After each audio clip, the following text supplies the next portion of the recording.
I'm Sam. I'm a creative director, and I don't make a lot of these videos. And by these types of videos, I mean ones with me talking. I don't usually like being in front of the camera unless someone I trust is behind the camera. And right now it's nobody. And so 2024 was a hard year for me creatively. Despite it starting out on such a high and this really good energy to put my vision out into the world.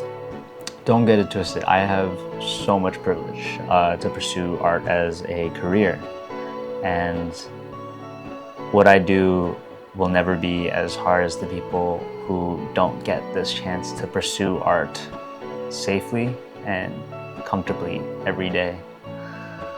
But as much as 2024 started with so much promise, burnout started to creep in. And as I struggled a lot this year with my craft, I developed a lot of unhealthy habits, and my mental health suffered because of it. It's interesting because this year I felt like I had almost every dream come true. And it's strange because I feel like I haven't lived up to any of them. This tension and anxiety essentially shaped my year. And I think it's important to talk about them as I talk about my opportunities and challenges that I had in 2024. 2024 started with a dream opportunity that I'll never forget. I traveled to the Cayman Islands to work on an incredible project with incredible people. It felt like a culmination of all the late nights, the countless hours, refining my art, and the sheer will of wanting my work to take me somewhere I couldn't believe. I was brought closer to some incredible athletes as they prepared for Paris.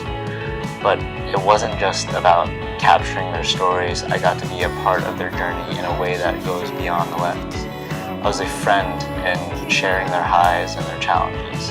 And that authenticity brought a whole new depth to the work that I was already creating. For once, I found myself in a rare space where I could create, have fun, and even take a breath to relax. Thank you, Jen, for trusting me to tell these stories and making me feel like I belonged.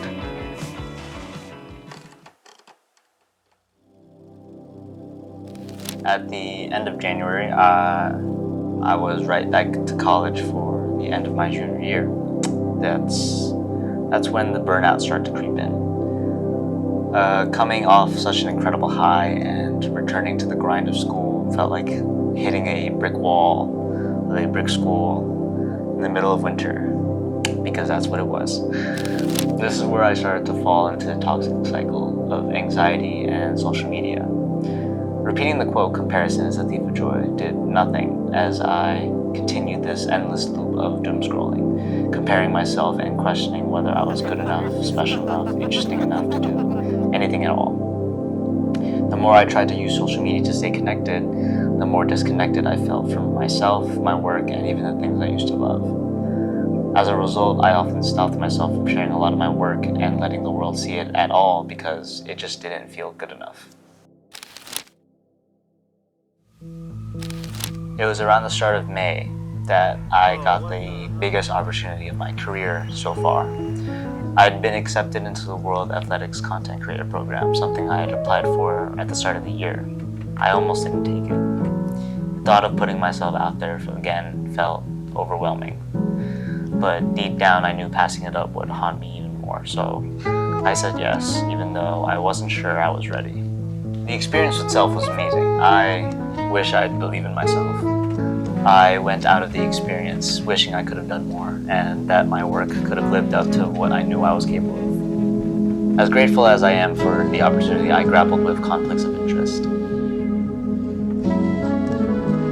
I'd always been drawn to capture what I see, the raw, authentic stories that unfold naturally, not crafting quick, surface-level videos that only live for a moment.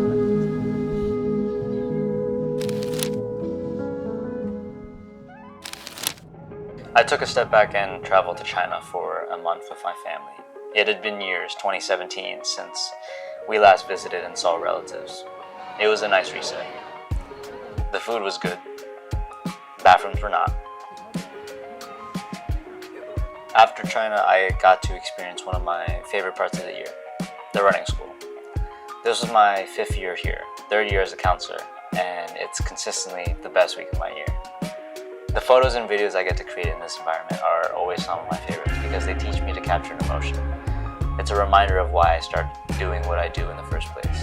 For the love of the sport, the love of growth, and the love of telling the stories that come from moments like these. I also got to meet a lot of new friends, one of the most important being my friend Dalen Sparks.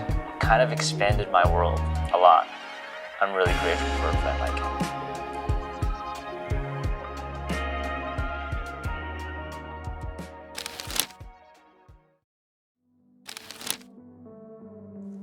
We often hear about the people who persevere and push themselves harder than anyone else, and there's a lot of nobility in that. But I've also realized that there's value in knowing when to stop and reset.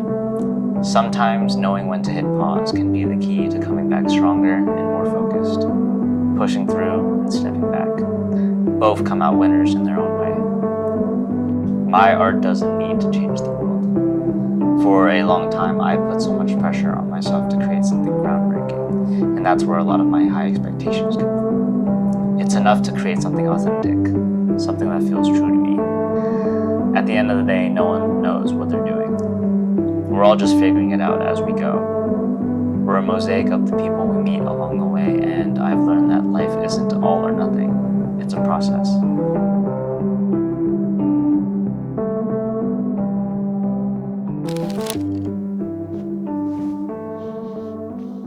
Thank you. This feels like a Zoom call. I bet you can't tell I'm butt naked.